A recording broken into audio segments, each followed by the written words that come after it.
ఈ రోజున చాలామంది ఎలా ఉన్నారంటే ప్రభునందు ప్రియమైన వాళ్ళరా, ఒకరిని ఒకరు విమర్శించేవారు, ఒకరి తప్పులు ఒకరు వేలెత్తి చూపించుకునేవారు, గొడవ పడేవారు ఈ రోజున చాలామంది ఉన్నారు. ఎందుకంటే వారిలోనే లోపం పెట్టుకొని వారు కరెక్ట్‌గా ఉండకపోయినప్పటికీ ఇతరులను, వేరే వారిని నువ్వు కరెక్ట్‌గా ఉండాలి, నీ యొక్క లోపాన్ని సరిచేసుకోవాలని చాలామంది చెబుతూ ఉంటారు. ఎంత వెర్రితనం అంటే ప్రభునందు ప్రియమైన వాళ్ళరా, ఇలాంటి వారిని దేవుడు ఏమంటాడంటే వేషధారులు అని అంటాడు. ఎందుకంటే ఒక వ్యక్తికి మనం చెబుతూ ఉన్నప్పుడు, ఒక వ్యక్తిని మనం సరిచేయాలనుకుంటున్నప్పుడు, ఆ వ్యక్తికి నువ్వు మంచిగా ఉండాలని చెప్పాలనుకుంటున్నప్పుడు, నువ్వు ఎలా ఉండాలంటే ముందు నువ్వు కరెక్ట్‌గా ఉండాలి. నువ్వు మంచిగా ఉండాలి. నువ్వు మంచిగా ఉంటేనే ఇతరులకు చెప్పగలుగుతావు. నువ్వు సరిగా లేకపోతే ఎలా చెప్పగలుగుతావు? మత్తయి సువార్త 7వ అధ్యాయము 1-5 వచనాలు చూసినప్పటికీ, లూకా సువార్త 6వ అధ్యాయము 14, 15 వచనాలు చూసినట్లయితే అక్కడ ఏమంటాడంటే ప్రభువు, మొదట నీ కంటిలో ఏముందంటే దూలము అనేది ఉంది. నీ కంటిలో దూలము పెట్టుకొని ఎదుటివారి కంటిలో ఉన్నటువంటి నలుసును నేను తీసివేస్తాను అని చెప్పడం ఎంత అవివేకము, ఎంత బుద్ధిహీనత. కాబట్టి మొదట నీ కంటిలో ఉన్న దూలాన్ని తీసేసుకో. అప్పుడు ఎదుటివాని కంటిలో ఉన్నటువంటి నలుసును నువ్వు తీసివేయగలుగుతావు అని చెప్తున్నాడండి. కాబట్టి ప్రభునందు ప్రేమ వల్లరా, ఈ రోజున చాలామంది వారి కంటిలో దూలాన్ని పెట్టుకొని ఎదుటివారి కంటిలో ఉన్నటువంటి నలుసును తీయాలని చూస్తూ ఉంటారు.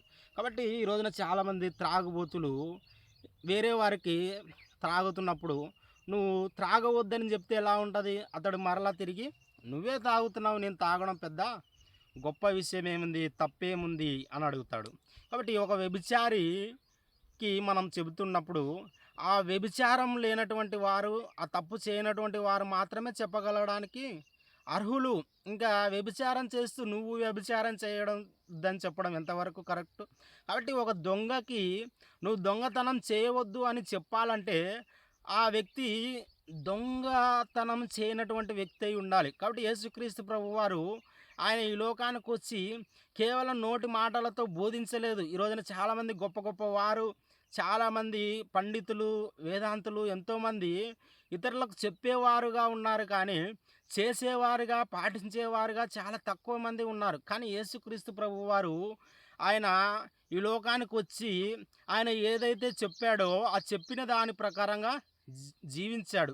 వ్యభిచారం చేయవద్దని చెప్పాడు, దొంగతనం చేయొద్దన్నాడు, నిన్ను వలె నీ పొరుగు వారిని ప్రేమించు, శత్రువులను సహితం నువ్వు క్షమించు, వారి కోసం ప్రార్థన చెయ్యి అని ప్రభు చెప్పాడండి. కాబట్టి ఆయన గురించి, యేసు ప్రభు గురించి పేతురు భక్తుడు ఏమని రాస్తాడంటే, ఆయన దూషింపబడియు బదులు దూషించలేదు. ఆయన హింసించబడ్డాడు కానీ ఇతరులను హింసించలేదు. ఆయన మన కోసం, మన పాపముల కొరకు ఆయన పాపిగా చేయబడ్డాడండి. దరిద్రులమైనటువంటి మన కోసము ధనవంతుడైనటువంటి ఆయన దరిద్రుడుగా మార్చబడ్డాడండి.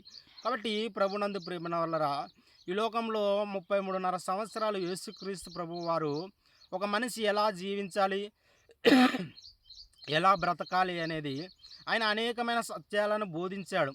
ఆ బోధించిన ప్రకారంగా జీవించాడు. కాబట్టి ప్రభునందు ప్రేమన వల్లరా, ఎందుకంటే మనం కూడా ఇతరులకు చెబుతూ ఉన్నప్పుడు మనల్ని మనం కరెక్ట్గా ఉన్నామా లేదా అని పరీక్షించుకొని, మనం కరెక్ట్గా ఉంటే మనం ఇతరులకు చెప్పగలుగుతాం. కాబట్టి ఇతరులకు చెప్పే వ్యక్తి ఎటువంటి లోపం లేనటువంటి వ్యక్తిగా, ఎటువంటి పాపం లేనటువంటి వ్యక్తిగా ఉండాలి. ఆ వ్యక్తి మాత్రమే ఇతరుల యొక్క తప్పులను సరిదిద్దగలుగుతాడు.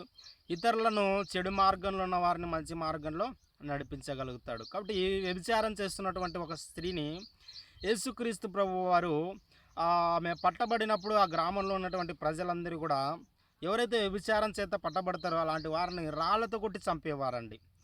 అయితే ఒక రోజున ఒక స్త్రీ వ్యభిచారం చేత పట్టబడినప్పుడు ఆ స్త్రీని యేసు ప్రభు వారి దగ్గర తీసుకొచ్చి, బోధకుడా, ఈ స్త్రీ వ్యభిచారం చేత పట్టబడింది, ఈమెను రాళ్ళతో కొట్టి చంపాలని మన యొక్క ధర్మశాస్త్రం చెబుతుంది, నువ్వేం చెప్తావు అంటే యేసు ప్రభు వారు ఒకే ఒక మాట చెప్తాడండి. ఏం చెప్తాడో తెలుసా?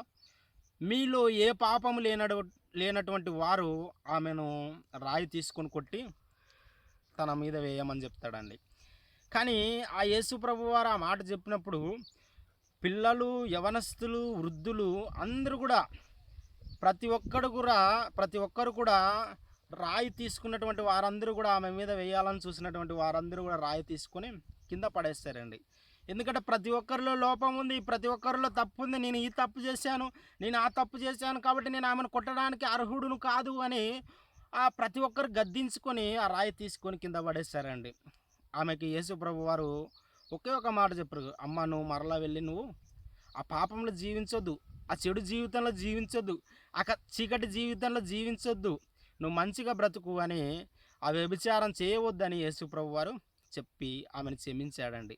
కాబట్టి ప్రభునందు ప్రేమైన వాళ్ళరా, మనం కూడా ఎటువంటి లోపం లేనటువంటి వారిగా, ఎటువంటి పాపం లేనటువంటి వారిగా ఉంటే ఇతరులను చెప్పగలుగుతాం, ఇతరులను మనం మంచి మార్గంలో నడిపించగలుగుతాం. కాబట్టి మనలోనే నీలోనే ఎన్నో తప్పులు పెట్టుకొని ఇతరులకు నువ్వు చెప్పినట్లయితే అది చెప్పి కూడా ప్రయోజనం లేదు. నువ్వే తప్పు చేస్తున్నా, నీ తప్పు చేయడం ఏముంది అని నిందిస్తారు. కాబట్టి ఇతరులకు చెప్పేవారు ఎలా ఉండాలంటే, ముందు ఇతరులకు చెప్పేవారు కరెక్ట్గా మంచి మార్గంలో పాపం లేనటువంటి వారిగా, లోపం లేనటువంటి వారిగా ఉండాలి. అలాంటి కృపాధన్యత దేవుడు మనకు అనుగ్రహించును గాక. ఆమేన్.